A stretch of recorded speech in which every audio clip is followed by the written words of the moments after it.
Sorry? Yeah. Okay.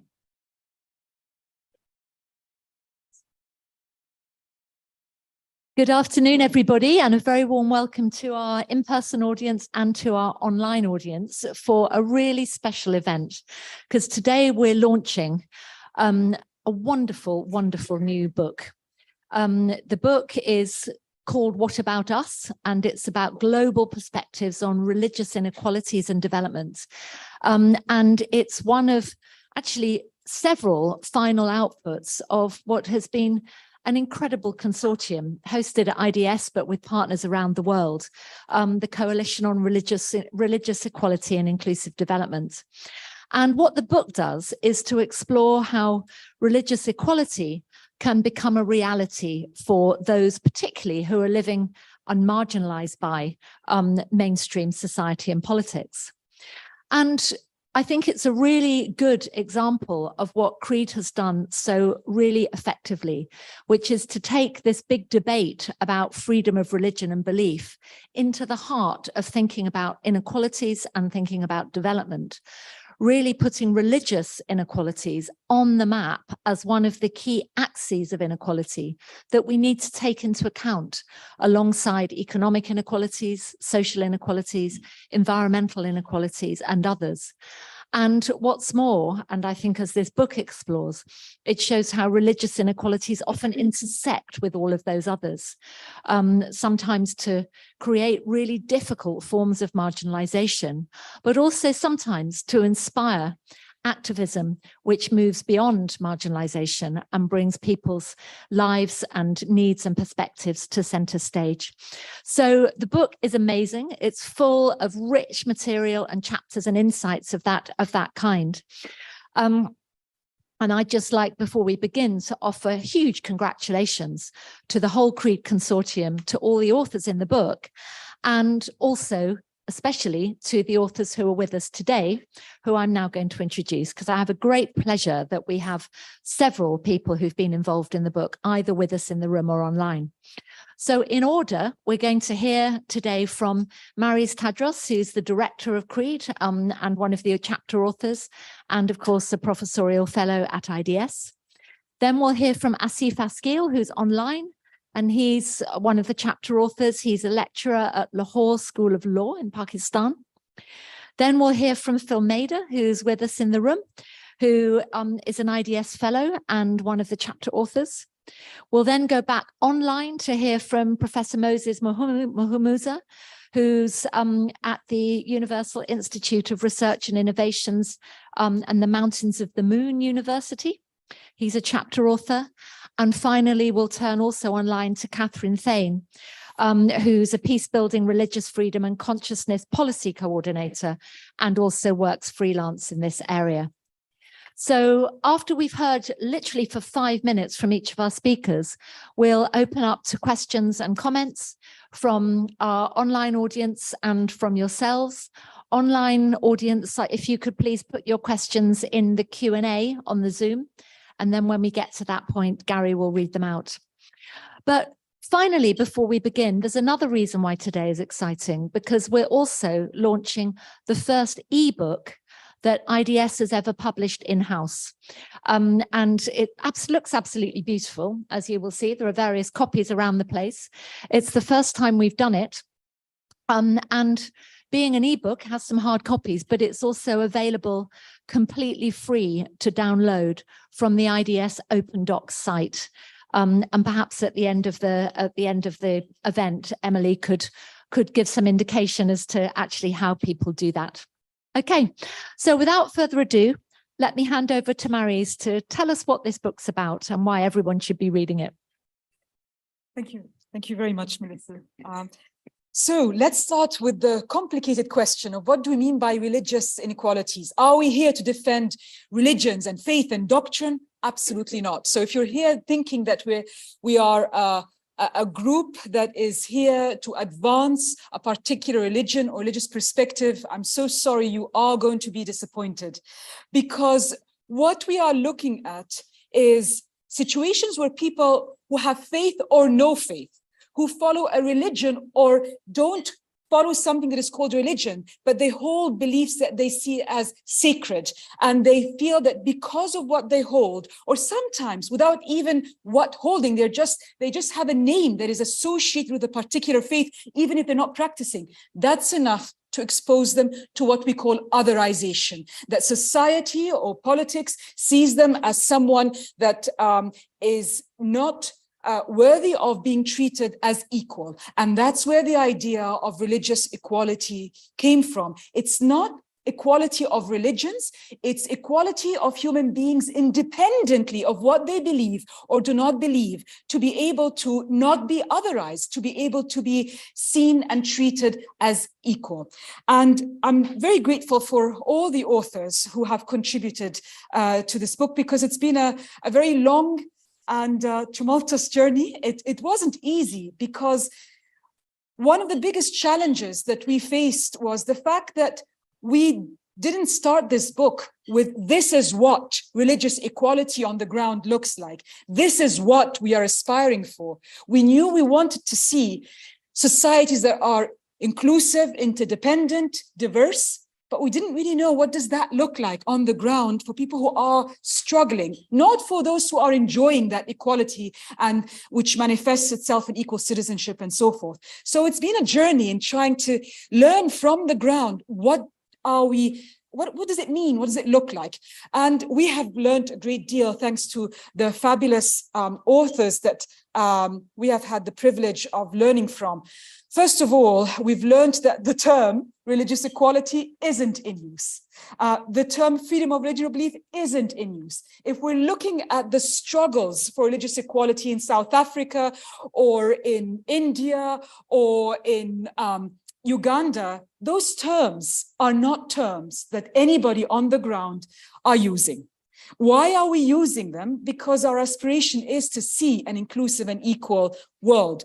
But actually, two things emerged. First of all, the reason why Professor Melissa talked about intersecting inequalities is it is never just about what you believe. It's always what you believe in relation to education, in relation to health, in relation to environment, in relation to your right to your burial place, in relation to actually mixing and matching what you believe in without anyone straitjacketing you and telling you you have to follow this religion or that religion. So it is always about an intersection of areas where people experience inequalities, but it's also about agency, people's right to determine not just what they believe in, but how they come to believe in what they believe and how they practice that, even if others would say, this is not religion, this is something else. This is culture, but for them, this is what is sacred. And if for them, this is what is sacred, then this is worthy of defending the right to practice it. I'm just going to very quickly say two things about the wonderful work of authors who are not presenting with us today because of time limitations. Just wanted to mention the work of Dr. Miriam Feldman-Kay, who looked at the very important area of religious inequalities in the health sector. And it's not just about patient experience, it's also about the people who make health sectors work, the nurses, the doctors, the whole institutions. And what does it mean when people don't understand a nurse's need to not take the night shift because she's going to be breaking fast for Ramadan? What does it mean to deal with a patient that is bigoted and doesn't want a particular person of any faith, a Jewish or Muslim or whatever, to treat them? And it's these important issues of how do we make our health systems inclusive that is applicable to the UK as it is applicable to Israel or any other context where there is religious heterogeneity existing. I want to move very quickly to the wonderful chapter by Professor Rebecca Shah and Timothy Shah, who look at the experiences of women on the margins who work in the informal sector in India and look at the role of their ability to exercise their agency in the realm of the spiritual freely without intimidation as a core dimension of their well-being, economic and otherwise. And that's really interesting because, again, they are exercising their agency in a very eclectic, syncretic way. They're mixing and matching. You have to read the chapter to find out how they do that, but they link it directly to the economic development. Want to very quickly move to the wonderful chapter by Rivka Tiflin, who looked at the role of private companies colluding with governments in South Africa to take away the rights of people to their sacred sites, funeral sites, and how their violation of their freedom of religion or belief in that area became the basis for their mobilization around economic, social, and environmental rights. So it's also about using that, what counts for people as the basis for mobilizing for other dimensions, as Professor Melissa mentioned. I also want to mention the work of Manal Ahmad, who looked at the problems of international actors, assuming they can go in and promote religious diversity, and how when you have a legitimacy deficit, no matter how sophisticated or how slick or how many action plans and outputs and outcomes you have in your design, if you have a legitimacy deficit as an actor going in, forget it. There's no way you can promote. There's no way people will engage with you. So I'm going to stop there. Please do have a look at the various chapters, because what is relevant goes beyond those very rich contexts. It's relevant to all our contexts where religious diversity is sometimes under attack. But also, if you are someone interested in collective action and collective struggles, this is also very rich. And how do people do that? Thank you very much. And now, over to you. Maurice, thank you so much. That was a great taster. So already you can see why you should be reading this book. Incredible case studies and examples. But we're now going to hear from some of the authors who are with us today to talk about their own particular chapters and what they've covered. And we're going to begin with Asif. And Asif, I wonder whether you can speak from your chapter and brief us, as you've written about, on how the minorities living in the Sindh province in Pakistan have been affected by the recent flooding, and how in turn that relates to the historic discrimination that they have felt, and indeed how international poverty alleviation programs have sometimes even be part of those. You've got some great examples in your chapter of how poverty alleviation in Sindh has actually discriminated against Hindus and Christians there, and it would be brilliant if you could share with us a little bit of the flavor of what your chapter covers. Thank you very much, Professor Melissa, and thank you very much, Professor Maurice. Before I share about the study, I think we begin with the recent floodings in Pakistan. This monsoon, the Indus River system in Pakistan had the worst flooding. Almost half of the country was inundated, agricultural land was inundated, houses collapsed, cattle had perished, and crops were destroyed. And in this all calamity, about 1,500 or more people died, and 33 million people were displaced. Looking only at the two provinces, Balochistan and Sindh, they received probably 5 to 6% more rain this time. So Pakistan is worst hit with climate change.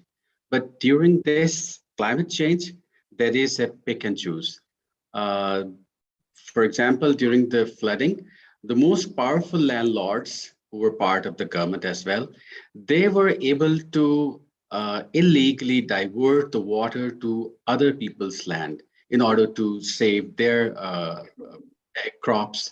So in this hierarchy, Dalit Hindus, who are most of us know that they come from the background, which is so-called the untouchable background. So these people are at the lowest rung in this hierarchy. They work as peasants. They are landless people.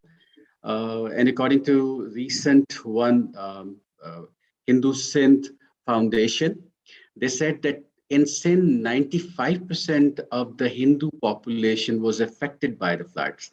And the reason is that most of the Hindus, they live along the Indus River. As I begin, I want to share that Pakistan borders with India, China, Iran, and Afghanistan, and it is an overwhelmingly a Muslim majority country. Islam is its state religion. And of its 210 million population, about non-Muslims are close to 4%. The main minorities who constitute this non-Muslim population are Hindus and Christians. And both of them, Hindus, maybe 90%, and Christians, maybe 95%, they come from the Dalit background. This is the reason when Pakistan was carved in this Indian subcontinent, they chose to live here in Pakistan so that they could get rid of their caste stigma and they could flourish like other people in Pakistan. But so far we see that their stigmatization continue, and they are comparatively poor from other minorities. There are Sikhs, there are Baha'is, there are Ahmadis, and there are Parsis, but they all of them are not poor like them. These people suffer because they suffer intersectionality of caste and religion. And I'm very thankful to CREID and IDS and Professor Maris for supporting us for the research. In this research, we saw that how the World Bank's funding for poverty alleviation is proportionately provided to these two religious minorities. World Bank, under the Millennium Development Goals, developed an organization, Pakistan Poverty Alleviation Fund, PPAF, in 1999. And since then, it has conducted several programs, but its flagship program was from 2009 to 2015. And we wanted to see, because it was conducted in 91 districts, we wanted to see if their allocation for religious minorities actually went to them. And I'm very thankful to Mary James Gill, a former parliamentarian and human rights lawyer. She provided support, very critical support in conducting this project research. And we went to 5 districts. These were the districts where religious minorities were present. We asked if religious minorities were included in the structures or networks and organizations created under this fund. And we found that out of the 5 districts, only in 1 district, religious minorities were included in the formation of in the organizational structure and the beneficiaries. And I'm concluding here. Our conclusion was that religious minorities cannot have or benefit from such programs until they are not included in the decision-making bodies. They cannot be just taken as the poster child, as the Pakistan Poverty Alleviation Funds, if we go to its website. In order to express poverty, they use Hindu Dalit women because they have a distinctive garb. They have a distinguishing dress. So I think that's what our study is. You can more read in the chapter. Thank you. Thank you so much. That's a devastatingly poignant case, really, but I think just really begins to show why it is that religious inequalities, as we're calling them, manifest in this kind of way in development. So now we're going to go to Phil. And Phil, could you tell us from your chapter a bit about the intersection of identity that you found and how the sacred features in people's vision and daily lives kind of relates to these ideas of freedom of religion and belief in people's struggles, even when the people you're working with don't actually use the term. And I think that's quite significant. Yeah, it's so hard to pack all this into 5 minutes, but just checking this works. Yeah, this was originally part of an evaluation that I did for an NGO, and it's really only thanks to the generous support from the CREID program that I was able to write it up as a chapter in a paper. And I'd also like to express really immense gratitude to Maurice and to Jackie Shaw for helping me navigate the rather tricky ethics of publishing this. Some people will recognize this person. I just want to point out I had the pleasure of working with Devangana Kalita, an IDS alumna, on the underlying research for this. I and many others were delighted that IDS supported the campaign for Devangana's freedom and that she was released on bail in late summer 2021 after a year of groundless imprisonment on accusation of anti-national activity. Now, Devangana's story gives us a glimpse into how difficult it is to be politically active in the current moment in a progressive direction in India. Hence the importance of what we're calling spirituality as strategy. And I know no better way to convey this than through some of the pictures on these slides here.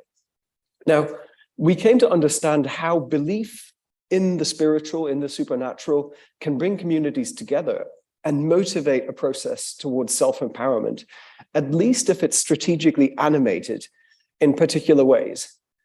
And it also in crucial ways enables and shields political activities from some of the pushback that they get. So for example, tribal activists in India are often suspected and accused of being Maoist rebels. But as we were told, engaging in spiritual activities can help deflect these accusations. It can defend them. As someone told us, if they call us Naxalites, that's Maoists, we do a gathering of the healers and we put Devta and Manda, God and the drums, in the front. And then basically they can't say this is a political activity, it's just a spiritual event. There are over 100 million Adivasis, meaning original inhabitants who live in India. They make up around 9% of the country's population. They're the world's largest surviving population of indigenous people, and many Adivasis have been bonded laborers for several generations.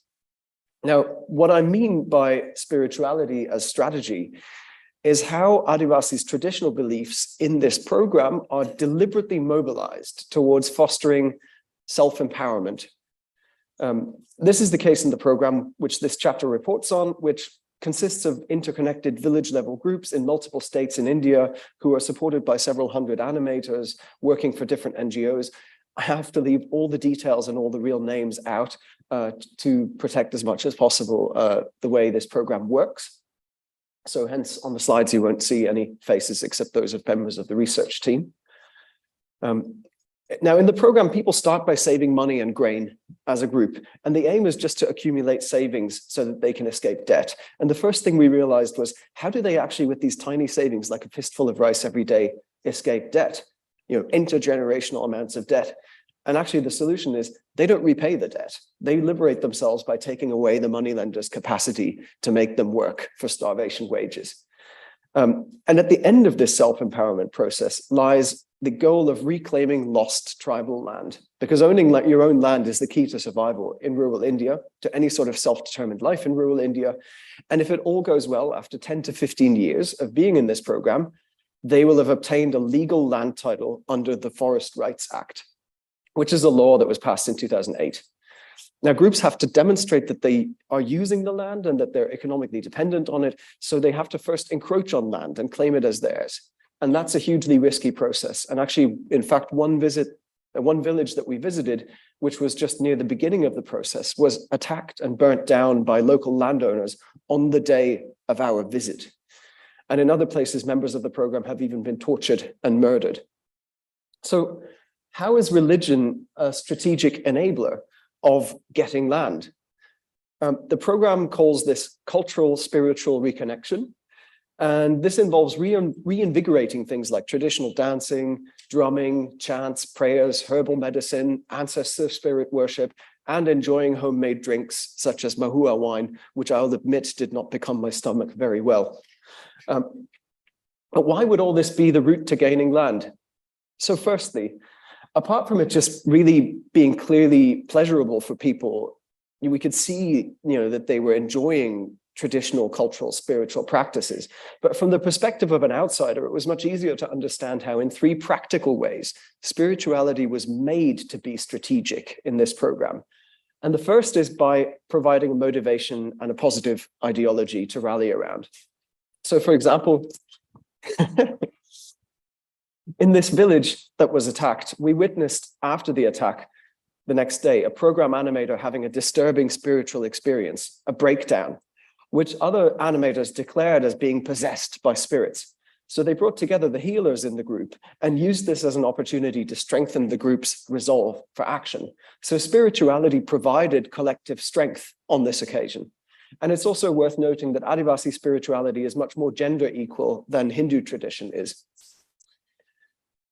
Secondly, spirituality serves to make indigenousness or indigeneity visible. So symbols like boundary stones on the land make the Adivasi-ness of the land rights claimants visible so that their land rights application can proceed. And groups' claims are also strengthened by using indigenous non-commercial seeds and traditional farming methods, which they can relate back to the spiritual ways of their ancestors. And in this way, some groups have even managed to register their encroached land with government agricultural agencies. Sorry. No, you're running out. Oh, I'm sorry. I have 1 last minute left. Yeah. So they can resist efforts to kick them off the land. And the third and final way in which spirituality matters is that it offers protection and disguise. So in one visit, we met with a group on the land that they encroached, and they showed us their traditional weaponry, but the animators reminded them that this is a really bad idea. This could make everyone look criminal. So they moved it towards a local shrine, and then it became just cultural artifacts. So India's laws still protect religious expression, and a religious protest is much harder to beat down than a political act. And in this way, the program separates these activities from Naxalite Maoist activities, and animators explained this with the quotes you can see here. So to conclude, what's fascinating is that what's strategic about the way the connection spirituality establishes is that it enables agencies. Old spiritual practices were rediscovered and creatively serve really modern purposes, like fitting the criteria for a land rights application under this new law. And in this way, spirituality is a strategy in this program. So what a fantastic example, and great to have those pictures. So now we can go to Moses and through an East African case study. And I wonder if you could reflect a bit, Moses, as you do in your chapter, on the importance of recognizing the value of respecting religious inclusiveness and freedom of religion and belief, not just because it's a human right, but because of its benefits to inclusive and sustainable development. And your case study's got some brilliant practical examples, for instance, in relation to conservation and building resilience to climate change. So over to you.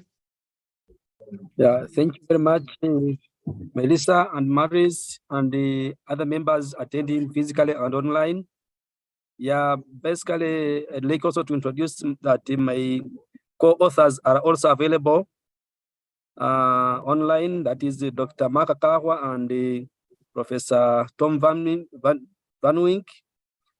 Our chapter basically focuses on the inclusion and the exclusion of minority groups in the conservation of protected areas in Africa, and specifically the Rwenzori Mountains National Park. We draw from the historical context of establishment of protected areas in Africa, where many of the local communities that previously accessed these resources were denied access when these protected areas were established. And specifically, in the establishment of these protected areas, the rights and access to the resources therein, which were governed by a set of beliefs drawing from the culture and tradition of the people, were totally neglected and disregarded in the management of these protected areas. And when a number of problems were encountered, which currently are also encountered in many protected areas in Africa, especially poaching, illegal access to national park, conflict between local communities and the wildlife. So there were always efforts to look for what can be done, especially in addressing those problems, addressing those conflicts. Because the belief that was used in the management of resources from science was conflicting with the local people's understanding and belief system in resource use and management. So it was until, especially in our case, using the case of the Rwenzori Mountains National Park, that a cultural values and conservation project, which was supported by Flora and Fauna International and Uganda Wildlife Authority, was proposed to look into the different dynamics, how local communities' belief system, knowledge, practice, be integrated in the management of the protected areas. So in the chapter, we demonstrate how that was done, especially connecting the different set of beliefs, norms, values, the practices of the local people, the traditional communities, and how it was integrated in the management of the national park, and how indeed it was found that it contributes positively to the management of the park where the local communities are involved. And through this work, eventually the Uganda Wildlife Authority was able to propose what we call a community-based conservation approach that includes the local communities, their beliefs, knowledge, and practices. And specifically, this is contributing to climate change resilience, because our case study is focused on the Rwenzori Mountains, which is also known the mountains of the moon. It is it is located at the equator, but we find snow that is on top of the mountain, which is a rare kind of phenomenon to find snow along the equator in the tropics. But still within the belief system of the local communities, snow is part and parcel of their belief system, and they have a way of how they're able to conserve and protect to make sure that they mitigate against climate change. So in a nutshell, our chapter really brings out examples that shows how through the integration of indigenous knowledge, practices, belief systems, we can be able to achieve pillars in the same place and the same time. That is conservation of these resources and also socioeconomic welfare of the people. So I thank you very much. I thank you, CREID, for supporting this chapter and the rating that was done. And we look forward to further engagement and further discussion and the promotion of this book.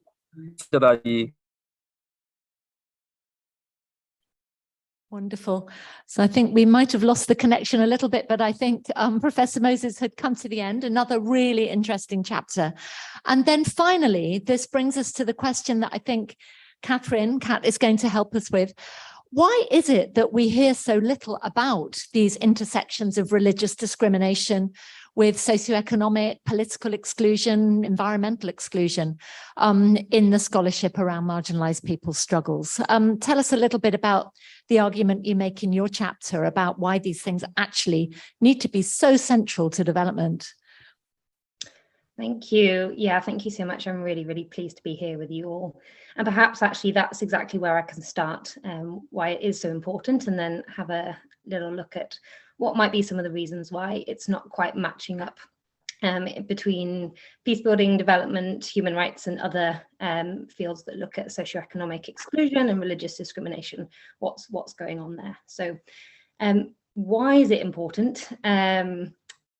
So our thought, conscience, religion or belief are obviously different aspects of our identities that Maritz has talked about. They play a really big role in human conflict across the world, depending on which situation you're in. Obviously, it shows up differently in different contexts. And others' knowledge of this part of our identity, or even just their perception, creates an othering that produces or legitimizes different and unequal political, socioeconomic, civic, cultural experiences in a society. And this might show up as discrimination, so restrictions in access to goods, or violence as well. We can look at religious discrimination without the framework of the right to freedom of religion or belief, or FORB, but this international legal framework and the tools developed by the UN Special Rapporteurs on FORB do ask helpful questions, and they give us a lens to apply to context to reveal otherwise potentially hidden dimensions of discrimination. And of course, we might not be using the FORB language, we might use different language in different contexts, but it's uncovering these hidden dimensions, which is what the work of CREID is all about. That's so important. So without doing this, we have blind spots, and it's something basically we just can't afford at this point. We need awareness of all societal dynamics if we're going to achieve the SDGs, for example, and other frameworks and goals, and to move towards justice, peace, and equity for all. However, religious discrimination is only in its infancy in being picked up in development or peace building work and scholarship. There are some moving into these intersections, including CREID here and GISRA, a program I'm involved with, and I can obviously talk about that later.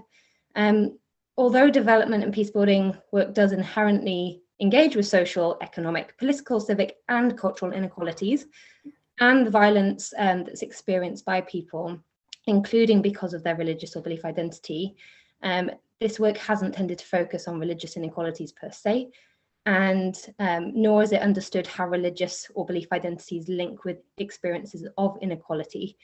So inequalities in development, for example, have tended to focus on economic and increasingly gender and disability inequalities, and religious inequalities are kind of more kept to the domain of human rights work.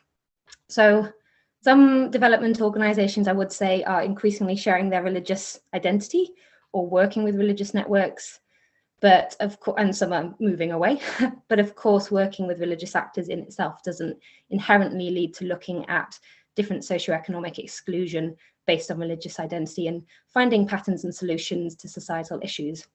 And traditional interfaith work with often self-nominated religious representatives also does not guarantee that the change needed is received, owned and led by communities affected. So why?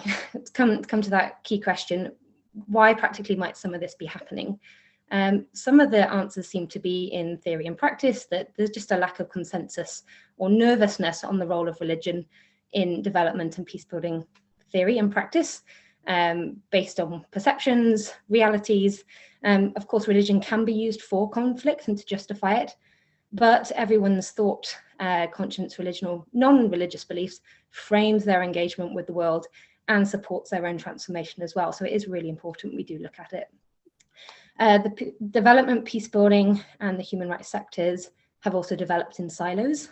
They have not always been talking to each other. There are really different languages and frameworks, even when we're looking at the same issue in the same society, that influence the problems and the solutions that we see. And the gulf between the different theoretical frameworks of language also means that concepts are quite difficult to translate. Other reasons as well seem to be around the boundaries set by stakeholders and donors. That's really important to look at. And political reasons, the existing mistrust between people and agendas in the different fields. So some of this mistrust comes from perception that those working on religious discrimination in the Forbes space are promoting a neo-colonial Western endeavor.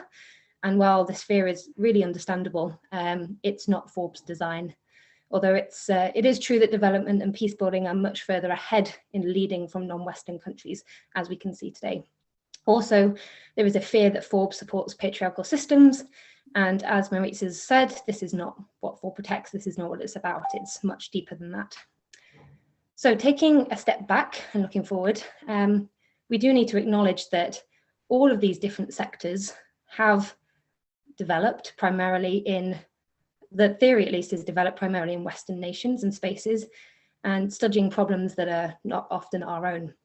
And looking forward, therefore, not wanting to just leave it on the why, looking forward what shifts might be needed. We do need to check in on ourselves and any colonial power set at present, including checking in with ourselves and any kind of savior mentalities going on about how we work with others and each other and how we look at issues. There is a real shift in power relations that's needed in these fields of work, and real decolonization needed. There is a conversation that's happening in the international aid and peacebuilding space at the moment, but notably not in the Forbes space. And as indicated by colleagues as well, we need to really deeply listen and give space for colleagues in other countries to determine how they can be empowered, nurtured and sustained to lead, and then how with those with more resources can be allies to come behind. And especially we need women leadership who, with their history of oppression, our history of oppression, have become quite ingenious in bringing unity amidst diversity and are able to lead and rebalance in power. And just finally, there's an important movement for those working on socioeconomic exclusion and religious discrimination that really it's important to take note of and integrate, coming from the peacebuilding space. And that recognizes the need to build peace within ourselves in order to support others. This process allows us to understand our own needs and reactions to the other, freeing us up to move into a space beyond right or wrong and the need for discrimination or violence. So I would say I've learned a new word recently, that I'm an apocalyptimist. I would say that there are systems that that need to be dismantled and are being dismantled at the present, but that this is really, really a positive thing. The final thing I will say is there is also power and vulnerability of all of us reflecting on these issues. There's lots that we can learn from each other. Between the different fields, we each in our own spheres hold a different and unique perspective that forms a crucial part of the puzzle for finding solutions to religious discrimination and socioeconomic exclusion. And I would be delighted to keep chatting about this and work with any of you. Thanks. Thanks so much. Great. Thank you so much, Catherine. And let's hope that this book becomes a contribution to exactly that kind of opening up and broader reflection, which, as you pointed out, is personal as well as academic and political, that you've just been talking about. So a great set of chapters. Thank you all for those contributions. Let's now open up to questions and comments from the floor. So we've got an audience in the room. We've also got people online, so I might turn to Gary in a moment to tell us what's coming through from the Q&A. But let's start in the room. And what I'll do is take a set of comments and questions, and then we'll go back to the panel. So if you want to ask anything of a particular panel member, then do signal that. I'll then go back to the panel, and then I hope we'll have time for another round as well. So who'd like to start?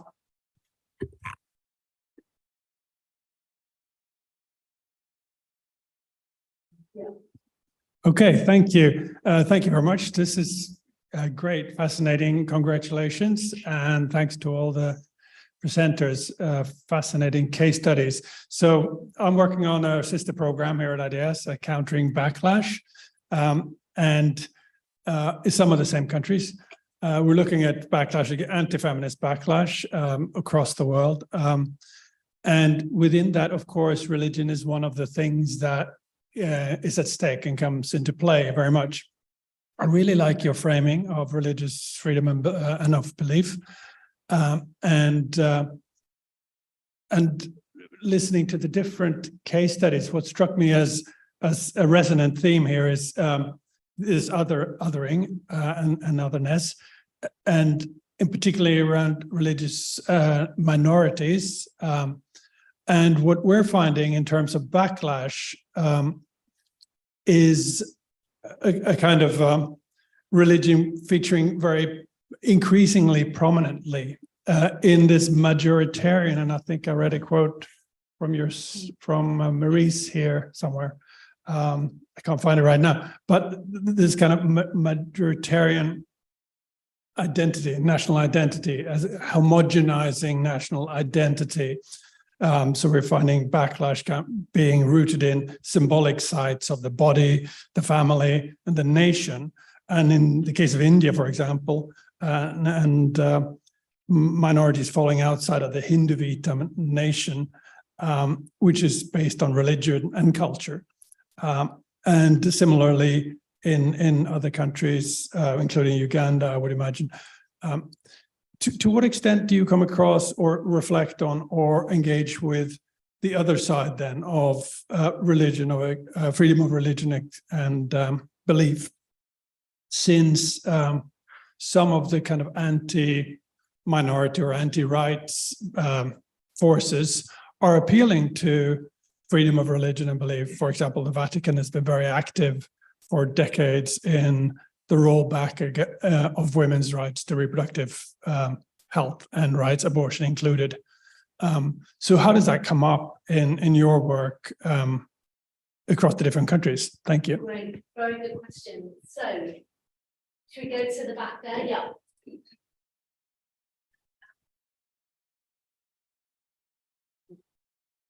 Hello, everyone. So I just have a comment. And it's looking at the amount of floodings that have gone on in Nigeria. There's been like over 2 million people displaced in October already, and with over 600 people losing their lives. And the response of the government and the government agencies in charge of that is that the floodings are the will of God.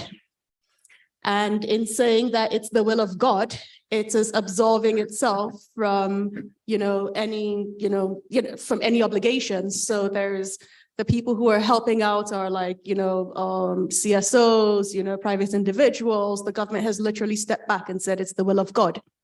So for the publication and the chapters, it's nice, it's very good, and it's very relevant that these conversations are happening on the scale in which they are happening. So hopefully the government would take responsibility and not, always look towards religion and God as the cause of everything and not looking for solutions that are going to help people, especially the poor people that are living in Nigeria. Thank you. Right, so that's two sort of situations where we've got religion acting in an oppressive way. Lila. Yeah, congratulations, great book, and really very important topics discussed. I think there's this, I mean, apart from the two issues raised here about how religion can be oppressive or can be misused, I think there's one dilemma in the sense that development has shied away from religion for a long time, either because we want to be secular and we, the whole modernity framework. But of course, if 80% of people in the global south actually draw on religious beliefs, even to make sense of flooding, climate change, whatever. So in some ways, if these discussions are led from the global north, how much traction will they have? Shouldn't these discussions actually be led from the global south and different actors drawing on these different repertoires and frameworks? And, as a minority, but a privileged minority who grew up in India, and the whole mix and match that you say also, that really matters. Using those plural, multiple frameworks to make sense of the world and move forward, I think is really what makes a difference. Good. Shall we see if there are a couple of questions coming in online? Yeah, Two we've got online. two.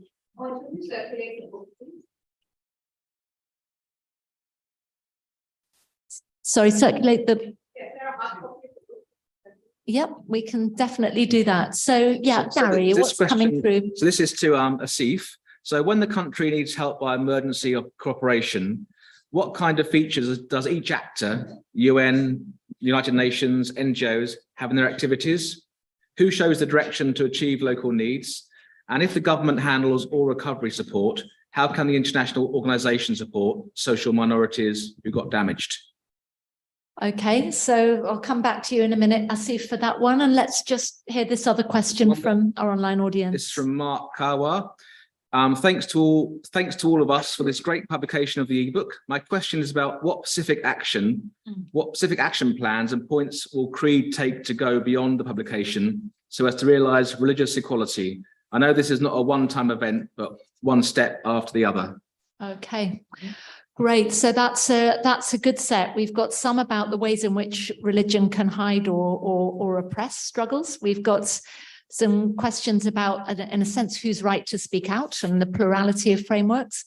Specific question about flooding and its response, and then about next steps. So why don't I go back to the panel in order, and you can pick up any of those that you feel are relevant to you. So Maryse, why don't you begin? Right. Well, thank you. These are amazing questions. And because I know you want to hear from others, I will just answer in bullet form, but then please come and have a chat with me at the end. I'll be hanging around. Yes, this is a great question. We have a whole series of research on the intersection of gender, religious marginality, and socioeconomic exclusion. We started with looking at the experience of different groups in Pakistan, the Ahmadiyya, the Hindus, the Christians, the Hazara Shias.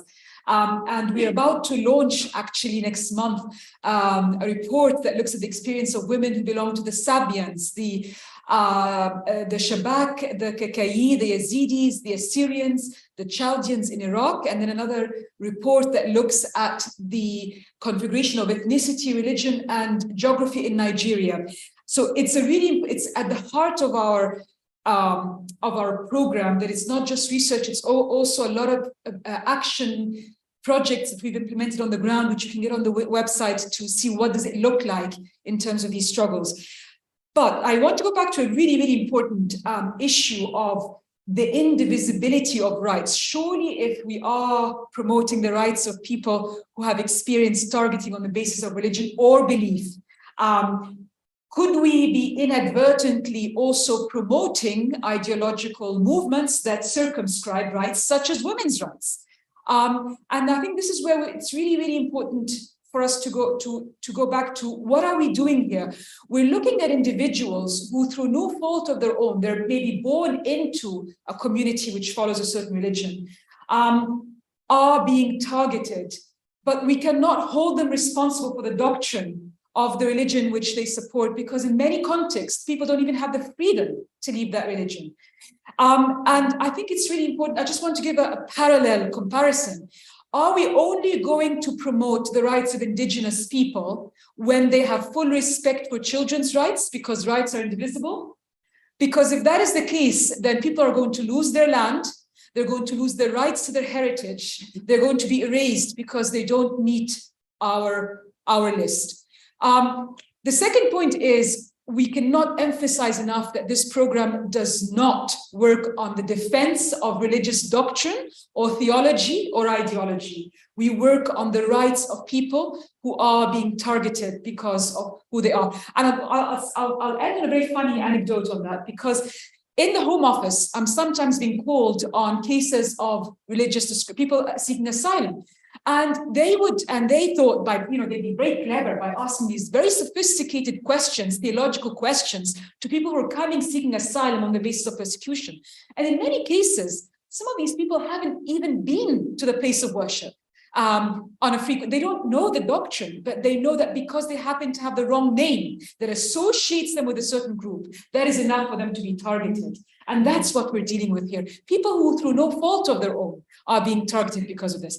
I have to admit, though, that feminists have not been very supportive in our bid to get the rights of women who belong to religious minorities recognized, because of the association of patriarchy with religious ideology. They have not been inclusive in recognizing the rights of religious minorities as they have, for example, for women who suffer from disability, or women who are from socioeconomically deprived contexts. While they've been willing to recognize the rights of these, they have shunned away in many of the contexts in which we've worked from recognizing minorities. I'm going to just take one more, which is, what are we doing about it? And shouldn't this be in the Global South? Couldn't agree with you more.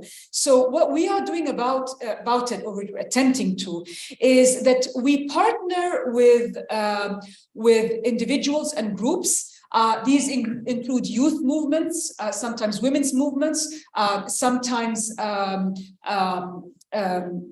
what we call academics/practitioners, people who have one foot in each of the door around the world, and they are working in their communities to implement initiatives that help accompany people who are being excluded. These are socioeconomic projects, these are sometimes political projects, but they do it in complete discretion, and we accompany them, helping them to document their work. But you will not often find our logos on their work, because we know that puts them into serious liability, but you'll find examples of the kind of work that we have had the honor of accompanying our partners with in the Global South on our website. Okay. Great, and that was a good clarification as well as about what CREID is and isn't doing, and helps to respond to that final question too. So Phil, I'll turn to you. I don't know if you'd like to respond at all to the point that was raised from Nigeria about flooding, and about the way in which actually turning to religion can help to mask the attribution of responsibility. I thought that was quite an interesting point, and there were connections perhaps with what you were talking about in a very different way. But anyway, respond to any as you wish. Yeah, I'm a little cautious here because I've really stumbled into this world. I'm a political economist who works on finance, but I kind of got lost in the jungle and came out seeing a different forest for the trees. But the savings groups was my entry point into this. I think, just as a general observation, it's really clear that religion and even freedom to exercise religious beliefs is used in all sorts of ways, and often used to oppress people. I was thinking, as Jirka was talking about, further restrictions on abortion in the USA being, justified with religious rights of people. It's quite absurd. But and the same way, if floods happen, being blamed on God rather than on human forces, and therefore responsibility being attributed somewhere else.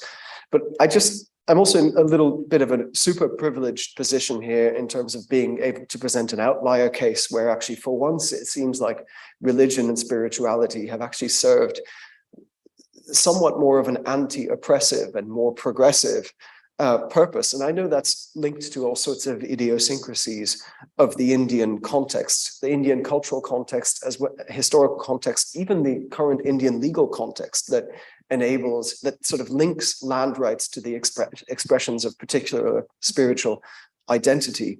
But I was just thinking while talking about this again here today and while writing the chapter originally that this cannot be a unique case in the world. And there must be other cases where spirituality and religious expression can be used towards progressive purposes, at least if they're angled in the right way. And that's something I've become very interested in exploring further. Thanks to CREID. Good. So Asif, I think turning to you, there was a specific question that was directed to your chapter in your case, but if you'd like to respond to any of the others also. Thank you very much. I feel that this needs to be addressed about religion, and I believe religion, and when I am working as a defender of freedom of religion and belief, I see it as religion as socially constructed. It can be both oppressive and it can be emancipatory. But here our context is that certain groups are the subordinacy of certain groups based on their identity marker of religion. I think what we are discussing is the dominated group being disadvantaged in their public life, and whatever they believe is private, but what they are disadvantaged are in public. For example, their jobs, they're going to school, they are being harassed by their neighbors. And yes, they also use religion for this purpose. So what was raised was very pertinent. But here, when we are referring to religious freedom, we are actually speaking from the side of the people who have been made disadvantaged. And I think when I look around here, I see that there is a public order. This social order is the Muslims can place their religious names versus anything. But if I put a cross there, I can put myself in danger. And if a Hindu does that, that is further difficult. And if it is done by Ahmadi, he can definitely get killed. So this is the other side of the religion, so what we are supporting here. I want to also stress here that CREID has supported us in our one activity for sanitation workers. They were provided safety equipment through this CREID. It is not just writing researches, it was also about supporting the people who have been made disadvantaged based on their religious identity. I think about the flooding, and as I have said, that it has been devastating, and we have heard from international organizations, but I don't think the earlier floods were back in 2010, and at that time we received a very good response from international organizations. This time, I think international priorities have been different. And in even those priorities, it is very difficult to raise that there are certain groups based on their ethnicity. And I want to also stress here, in many cases, this is not just religion. It is often the overlapping of ethnicity or race even when we talk about religion. For example, Christians here and Hindus here, they come from the same Adivasi people who were just being discussed, those who are the Aboriginal people. So CREID is actually, and the freedom of religion and belief is much, much deeper than just thinking about defending people who have certain beliefs. Thank you. Asif, thank you. So Moses, do you like to respond to any of these questions?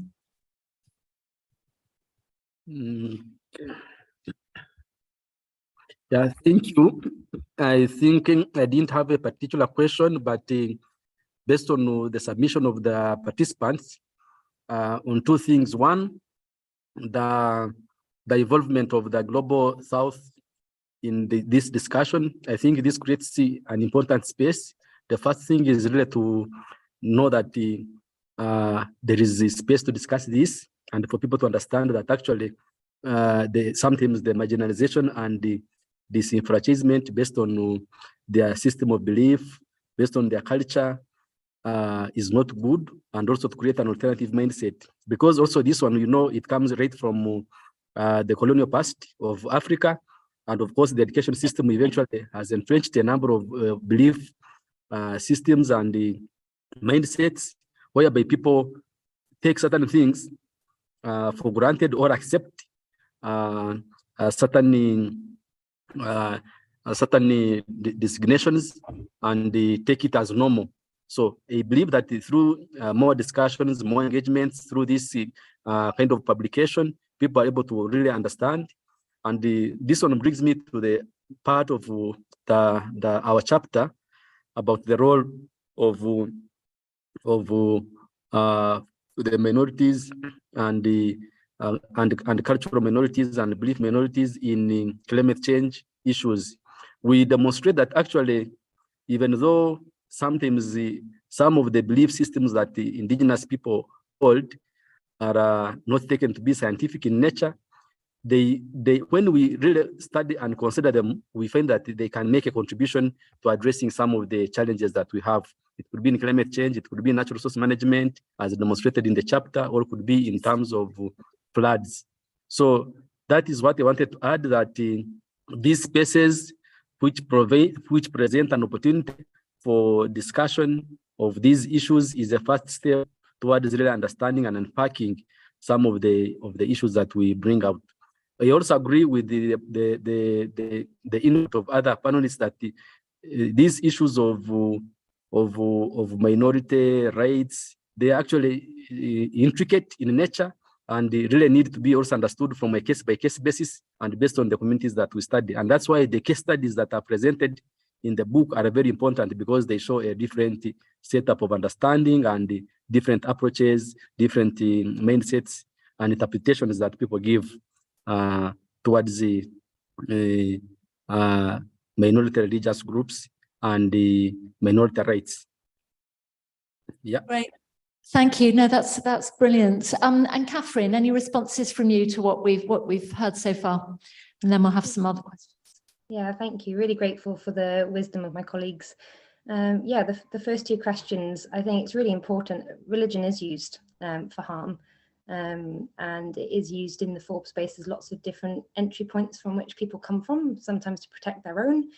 So I think there's a job for all of us to do in understanding where everybody's coming from and the fears behind what might be driving that. And then if we learn these, we can actually speak to them and see if there's kind of alternative ways. Often it's feeling not being heard or listened to, or having space to speak or be seen. And that can be on the individual level as well as collective. So I think that's important. And then also, FORB, as Maritz was saying, doesn't protect harm. There are legal standards, which are based on moral standards coming out of the Second World War. That's a whole long conversation. And there's the indivisibility of rights as well. So it doesn't permit harm, it doesn't permit systems that oppress or don't allow each one of us to flourish and be who we're meant to be. And therefore we can't resolve responsibility. Some of these in some ways have kind of been born out of Mill's kind of even the golden rule or kind of principle of, treat others as you would treat yourself. Some of it's coming from that mentality many centuries, generations ago. I would say there is a reclaiming process, some are calling it within the Forbes space, of kind of ensuring the indivisibility of rights and allowing FORB to be seen and balanced in a way that's not being used through fear, and really trying to see how it can support more than others. And I think those are important conversations with colleagues in like women's rights spaces, for example, that are starting, but there's a really, really long way to go. And then also it's understanding the fears, then how can we move to hold governments to account for not taking responsibility in flooding and just allowing citizens to remain where they are without any support. I also really agree again with leading from what I would say the global majority, not global south. We are the minority here in these countries which have developed lots of these systems. And what I'm finding is we're what's that sound? I think it's okay. Yes. All right. Okay. I think her internet has frozen. So we have got time for and just allowing Indigenous and religious inspiration to really inspire that action. Yeah, that's me. Catherine, great. So I think we've got time for one more quick round of questions. So don't know if there's anything more that's come through online. There's a short question online. Sure. This is for Asif again. So could you please mention which civil society organizations were part of this research? If you can mention them, that is, or the sample size taken. All right. So that's just a clarification. So any others at this point? Yeah, Joe.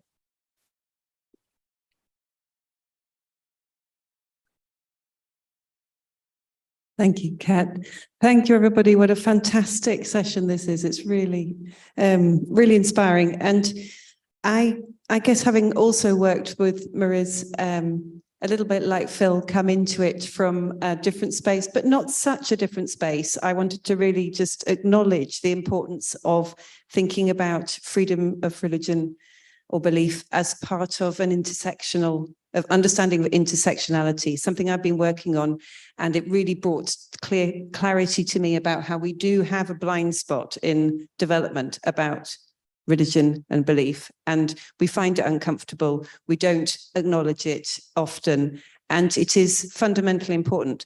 So linking to that is what also has been coming out about how we can understand things from a global South perspective, but also from where people are. And so I would, of course, if you know me, be plugging participatory approaches to thinking about people's experiences, working with people to understand how in context they are experiencing these intersections, which links into this point about how it's not just about, there are other aspects of their identities, as Dr. Asif was saying, that it's not just, might not just be their religion, it's other aspects of their identities that are being challenged. So I think taking a ground up approach and working out with people which are the intersections that in this context are really critically important for them to defend and for them to be free from discrimination around is important.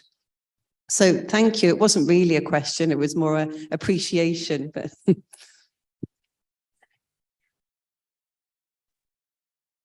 Can I begin? Well, in that case, I think I'm going to go back to the panel and just ask, and there were a couple of quick things to respond to, particularly for Asif, but if you could perhaps just each give us kind of your final reflection on what's the future agenda here. We were asked what CREID's going to do as a next step, but in a way, there's a whole community of scholars and activists who now have opened up this black box and got interested in these issues. So it'd be very good to hear from the panel what you see as it were, the next steps in this agenda, an agenda of research, an agenda of practice, and who should be doing what to actually answer the question, what about us? So let me go actually in reverse order now. So I'm going to start with Catherine again, if you'd like to just come back to us, just a quick minute.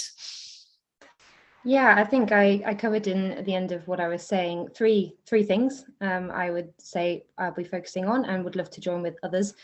Shifting the power relations, so really leading from the global majority, not the global minority. That's a big conversation in all the sectors.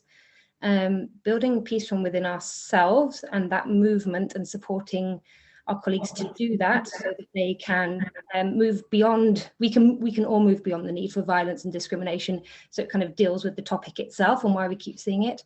And I'd also say we just need to talk to each other. So between the different fields, peace building, discrimination areas, religious freedom discrimination areas rather, and development as well. We just really need to talk, pool resources and become allies and support one another. Fantastic. So Moses, how about you? What do you see as the challenges and opportunities for the future in this space? Yeah, basically, I come in from the perspective of climate change being one of the main problems that is currently facing humanity, and also from the perspective that some of the communities that we live with already have indigenous knowledge, beliefs, norms, and practices that we've ignored. So I think that really we need to create more space for integration of local people's indigenous knowledge, beliefs, norms, and practices in science. I would call it in the science of climate change and natural resource management, so that we can be able to propose adaptation measures and mitigation measures. So broadly, I propose that really we need to open up space so that we can be able to discuss scientists with the people that hold the traditional knowledge and practices, but also at the same time to invite people who have experience living in this environment, natural resources, and who are actually having their survival depending on some of these natural resources to be able to be integrated in the national and global discussions of how can address these challenges through already what they know and what they believe in. Okay, that's great. I mean, something that, in a way, bringing local knowledges, which are themselves often embedded in religious and non-religious beliefs, to the center of these debates, so often dominated by quite technical kinds of science. It's something I've worked on a lot, so I very much appreciate that point. Phil, how about you? Challenges, opportunities for the future, and maybe you'll tell us whether you're going to go back to being a political economist or whether you're going to stay working in the Forbes space. Now inspired. I haven't stopped being a political economist. It's just I have one more hat to wear now. But it's, I mean, in response to Melissa's provocation there, I guess, so what's next? I mean, we are working together, Maryse, Catherine, and I, on another book, which is looking at the Sustainable Development Goals through a freedom of religion and belief lens. So trying to look at FORB and religion more generally, religious inequalities as a blind spot in the SDGs.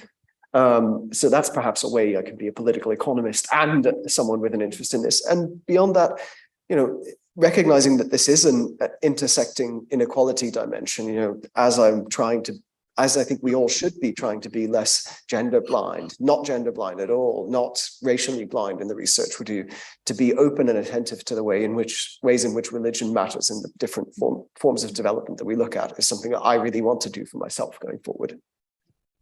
Excellent. So Asif, so there's a very specific question you've got to respond to because everyone's really intrigued by your particular case, and then offer us also your challenges, opportunities for the future. But the way we conducted this research was that we asked Pakistan Poverty Alleviation Fund if they could provide us data, and they were reluctant. They did not want to share. They said, what we are doing now, why to look past? I said, meaning we said that we want to see how you have done it rather than just looking. So what we took the other way around. Pakistan Poverty Alleviation worked with 70 organizations in 91 districts. So we selected the districts where religious minorities had some presence. And through those organizations which implemented the project, we further went down and looked at and had interviews with focus group discussions with the smaller organization, local organizations, which were created by these larger organizations. So we were able to ask them, we asked them several questions about inclusion and about women and disability. And among them, we had one question about religious minorities. So for most of them didn't actually know that we are particularly looking only for one area.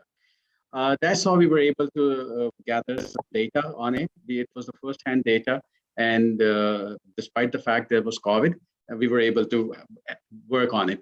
Secondly, coming to the gender, and I think Maryse already, Professor Maryse is already doing a wonderful work on women, non-Muslim women in Pakistan and in other several countries. What I think is religious inequalities should be looked more in the political economy, one, and those inequalities in the power of decision-making. This should be further seen in depth, for example, in institutions, who takes the decision and who has the power and what are their religions. So that study can actually help us. And we have seen it, we have done some very basic work on it, and we have understood that this is primarily coming from who takes the decision and what are his religious beliefs. So that further, I guess, needs to be looked upon. Okay, wonderful. So finally, back to Maryse for any final last words. Yes, I mean, where we are right now is where feminist movements and champions of women's rights were a century ago, when development was very male-centered and very patriarchal, and women and men who were gender sensitive would go into a room and ask, what about women? And they would say, that's not relevant. We're still at that stage. And for us to move, I think there are lessons to be learned about making development more inclusive of gender power relations. And I think in that sense, we need three things. And this is where I think the role of everyone who's studying here at IDS can really help us through MA dissertations, PhD dissertations, blogs, research papers, everything helps. But we're at a stage where we need three kinds of evidence. Some of the evidence we've produced make the case of why we need to incorporate people who are experiencing intersecting inequalities and who are targeted because. So that is the case of, does it exist? Are there inequalities? Then there's another kind of evidence. So for example, on that evidence of, is there a problem? Well, we have the excellent examples that have been shared with us today. Then there's the other kind of evidence, which is, well, is there a value added? Can development be more inclusive? Can it be more holistic if we incorporate that dimension? And again, the work of Phil and Moses showed that very powerfully. But then there's the accountability question. What about international actors? Are they cognizant of those discrepancies? And here we have the work of Asif and Catherine showing us actually there is a major disconnect in people's claims to inclusivity and those that overlook. So that's the first one, that's the evidence. So help us produce these kinds of evidence. The second point is that we need to work across different lines. We need to create collectives. We need to create networks of people who ask these questions in every single space. Why have you ignored the people on the margins where there's those intersections? Asking them in every single space, governmental, private, NGO, feminist, social movement, on different themes, climate change, etc., is a good way of getting people just to have this on the agenda. But I want to end on a positive note, even though we are in a world where there are genocides that are perpetrated against religious ethnic minorities, and where religion is deployed to cleanse and justify wars. I want to end on a positive note that has to do with our positioning. Yes, we need to take the lead from the Global South, but also we have the advantage of participatory approaches to understanding change, which is one of the most decolonized and one of the most people-led approaches. And like Joe was saying earlier, this allows us to use those methodologies to unpack those kinds of blind spots in order to make visible the invisible inequalities that we're talking about. Thank you. Wonderful. So I'd like to thank all of our presenters today, our audiences in the room and online for fantastic presentations, questions, comments, discussion. And I'm going to turn finally to Maryse, who wants also to offer some thanks, I believe. Well, thank you so much, Melissa, because if it wasn't for you taking a risk on this program in 2017, we wouldn't have started. So thank you for your encouragement and your support for this. We wanted to say a very, very hearty thanks and to clap to Beth, Richard, and Alison Norwood, the publication team. They have been incredibly supportive and patient. And I think any other publishing house would have none of the nonsense that we have had in incredible delays and thinking through things. So thanks to Kat, who picked up some beautiful plants on her bike, just especially for this. And she is telling us that it only needs to, these plants only need to be watered once every 3 weeks. So, so Beth and Alison, thank you so much. Thank you very much for everything you've done for us.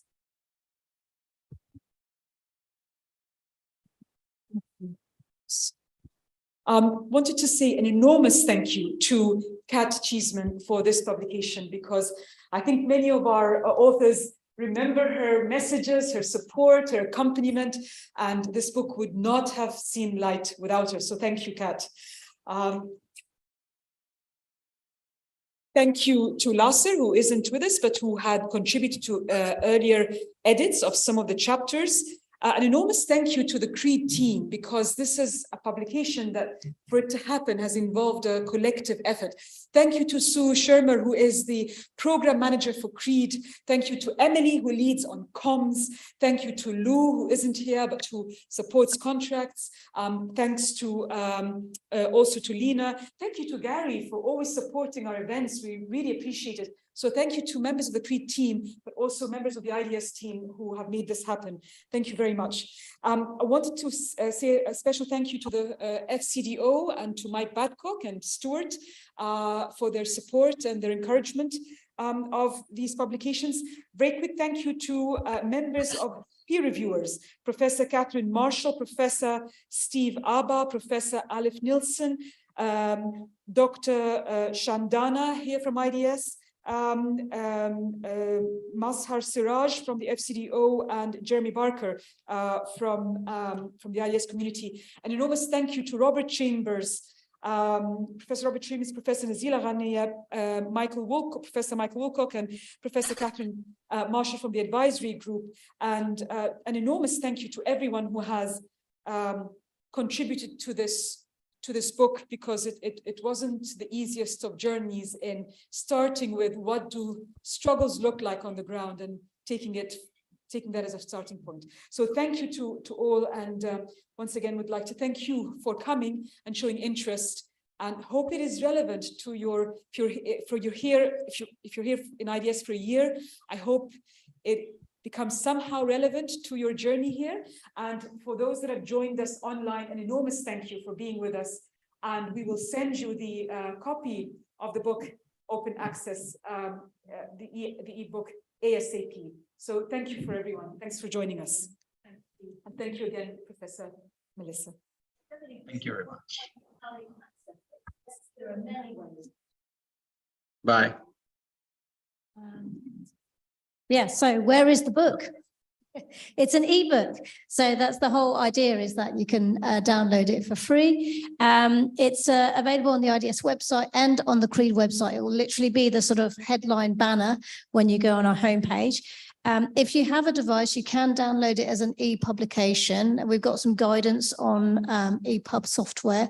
If you don't have this already, it's available on Amazon, on Apple, on Google, the British Library. It's everywhere. So please do have a look. And if none of these kind of new technologies appeal to you, there's also a good old-fashioned PDF that you can download and scroll through.